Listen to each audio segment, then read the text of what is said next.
جی अर्ज ये है कि एक सवाल है और उसके दो हिस्से हैं। अच्छा। सवाल ये है कि आम रवाज ये है हमारे यहाँ खासतौर पर पंजाब या लाहौर में कि मुहर्रम में या सफर के महीनों में या एक दो और महीने उनमें शादियां नहीं रखते।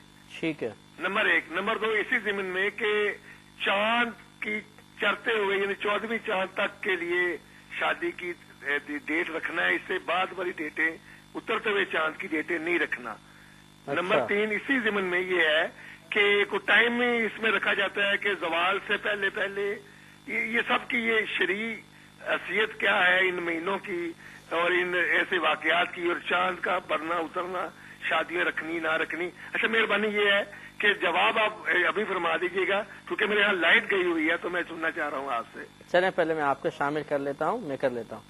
देखिए मसला ये है कि अल्लाह तबारक व तआला उसके रसूल करीम सल्लल्लाहु अलैहि वसल्लम के नज़दीक तमाम महीने बराबर हैं, किसी की कोई तखसीस नहीं है। हाँ, बरकत के एतबार से मुख्तलिफ हो सकते हैं, जैसे रमज़ान बहुत बाबरकत महीना है, लेकिन हमारे शरीयत में नहूसत का कोई तस्वुर नहीं है।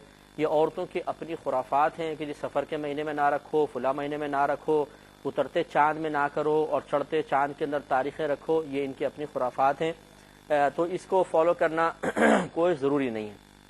आप किसी भी महीने में रखें, इंशाअल्लाह बरकत ही बरकत है।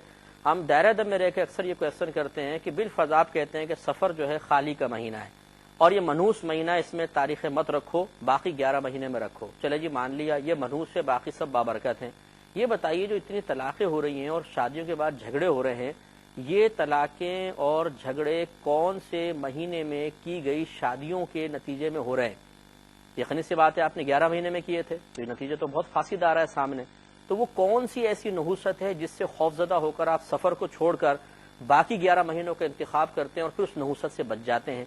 ये सब बेसुरोपा बातें हैं। हमारे नबी करीम सल्लल्लाहु अलैहि वसल्लम ने वाज़ेह तौर पे वला सफ़र के अल्फाज इरशाद फरमाए कि सफ़र का महीना कुछ नहीं है। यानी ये अरब लोग भी इसको मनहूस समझते थे, सरकार ने इसकी नफ़ी फरमाई। हर महीने में शादी हो सकती है, कोई इसकी मुमानाअत नहीं है। लेकिन इसके बावजूद हमारा मशवरा ये होगा कि चूंकि जाहिलों के अंदर बाज़ औक़ात ये चीज़ इतनी मारूफ हो जाती है और ऐसे उनके जहनों में बैठ जाती है कि अगर आप उसके खिलाफ करें, मसलन आपने सफ़र में किसी की शादी कर दी और नुकसान हो गया, ये बकिया 11 महीनों में भी हो सकता था, लेकिन वो जाहिल क्या बोलेंगे, देखा हमने तो पहले ही कहा था सफ़र में शादी ना करो।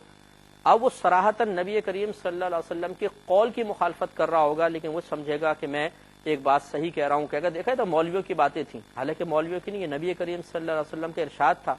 तो ऐसे जाहिलों को तबाही से बचाने के लिए अगर उनकी अफवाहों पर ध्यान रखते हुए ऐसी चीज़ों की रियायत कर ली जाए तो मना भी नहीं है। लेकिन सही मसला ये है कि ये नहूसत का कोई तस्वुर नहीं। तो आपके तीनों सवालात के जवाबात इसमें हो गए हैं। एक ये भाई ने पूछा था कि